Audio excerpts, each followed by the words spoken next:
Are you ready for the real? Are you ready for the real? I had a child a year ago and I knew I was negative. But I contacted Lisa Bloom to find out what my rights are as a woman. Although I am negative, I was upset by the reports because I would have never consented if I would have known. I would not have taken the risk of getting an incurable disease. My health is very important to me, especially now that I am a mother. I feel that my rights were violated. I am speaking out today on behalf of myself and others, some of whom are positive and are embarrassed to speak out publicly. I am doing this so that he does not do this to anyone else. Usher, if you are negative, please say so. If you are positive, you need to warn your sex partners so that they can make their own informed decisions.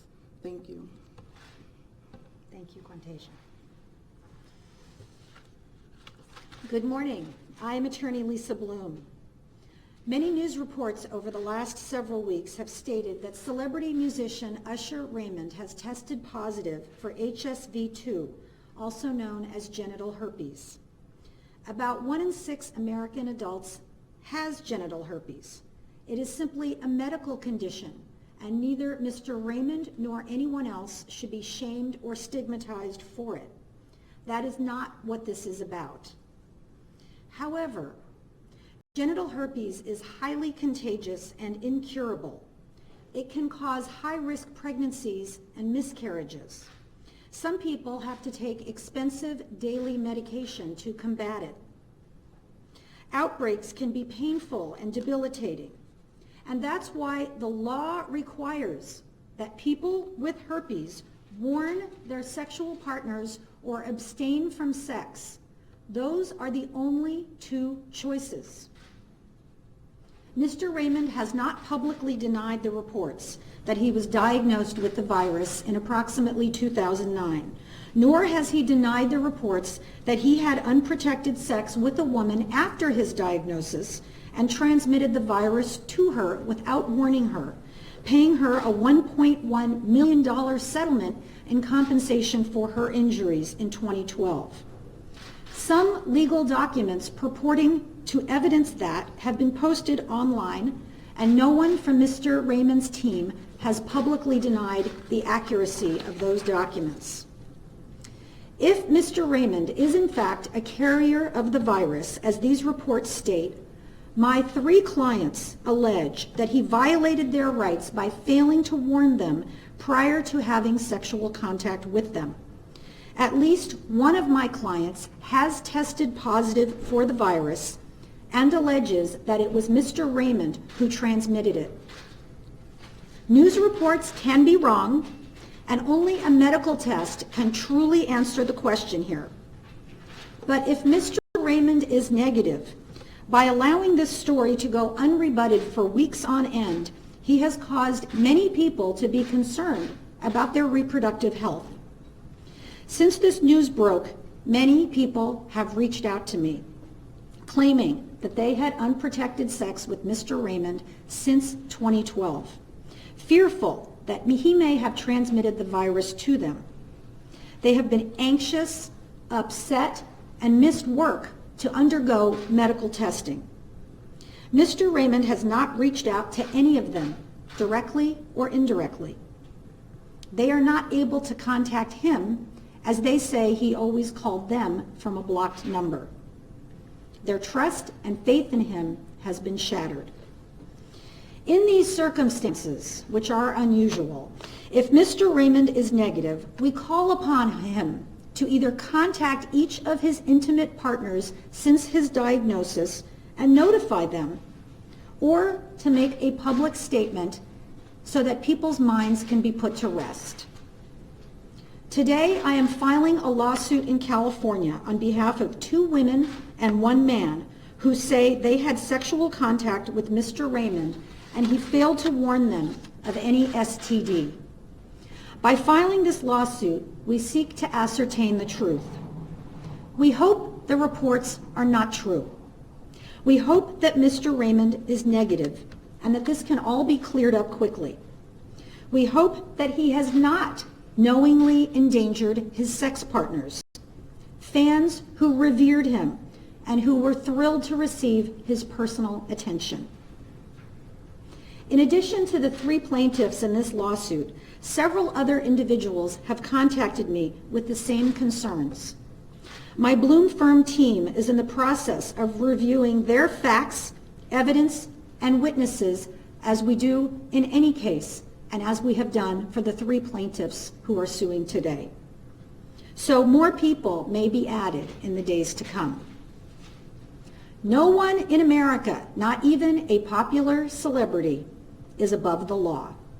And everyone, even ordinary people who find themselves swept away by a superstar, has the legal right to be respected, which includes being warned about STDs so that each person can make a decision about her own health and her own body. Thank you. I'm happy to answer a few questions. Ms. Sharpton is not going to answer questions because she is now in litigation. And the lawsuit, by the way, is being filed in California this morning because of the time change. It will take a couple hours to get it to folks in New York. A couple of just very detailed questions. Is Yes. it John or Jane Doe who tested positive? We're not answering that question right now. At least one of my clients has tested positive. What is the timeline for when these sexual contacts took place? So do we know that was that after it was at least reported that he had herpes? Or was these contacts Yes. been taking place earlier before he might have had herpes? Sure. So the question is about the timeline. According to the reports online, Mr. Raymond tested positive in 2009 or 2010. According to the reports online in 2012, he paid a settlement to a woman who claimed that he had infected her. All of my clients allege that they had unprotected sexual contact with Mr. Raymond since 2012. And it's only been publicly reported in 2017 in the last few weeks about him allegedly being positive for herpes. Yes. Yes. Sure, yes. Quantasia is Quantasia, and her last name is Sharpton, Sharpton. Do all states require notification, and if not, where did these encounters take place? What states? So the question is, do all states require notification? I haven't surveyed the law in all 50 states. I can tell you that in most states, notification is required. I think certainly for a civil case, knowing that you have a contagious STD like herpes, having sexual contact without warning on the civil side, that's probably actionable in all 50 states. If we're talking about the criminal law, I believe it is a crime in most states. It certainly is in California, where this case is being filed. And we're not giving any more details as to location or time or the specifics of the sexual contact. All of that will be revealed in the lawsuit. What are the damages for someone who did not test positive for herpes? So the question is about damages about somebody who is negative for herpes, like Ms. Sharpton. In California, there is a precedent-setting case from the 1980s against Rock Hudson, who was alleged to have given HIV to his sex partner without disclosing, without warning. And in that case, the jury came back with an award of millions of dollars, even though his sex partner was negative. Having said that, this case is really not about money. We do not put a dollar amount in the lawsuit. You'll hear about some other lawyers who do that. I don't do that. We're happy with whatever jury award the jury feels is appropriate. We are asking not only for compensation for exposing somebody to a virus, if indeed that's what happened, without their consent, but also a court order requiring Mr. Raymond, if he is positive, to notify his sex partners before he has sex with them, as the law requires. And all of my clients allege that they were not warned. So this is a violation of their rights, whether they are positive or negative. There's also some very interesting law in California that consent is revoked if it was obtained under false pretenses, and that includes not warning of an STD. Essentially, it transforms consensual sex into non-consensual sex. Meaning rape? Well, I'm not using that word. Was this in one state? I know you don't want to give specifics about locations, or Right. is it across the map, and are all three people from different areas? Our case is filed today in California, and we're not getting into the details of the location. People have called me about different locations across the country. And these are locations of where the Right. events took place, not where the individuals may or may not be from, because I know he attracts a crowd from people from everywhere. That is true. Again, we're not revealing the locations of the incidents today. Okay? Yes, How old is Quantasia now? you can answer that. I'm 21. 21? Yeah, okay. Thank you, everyone. Have a nice day. Thank you.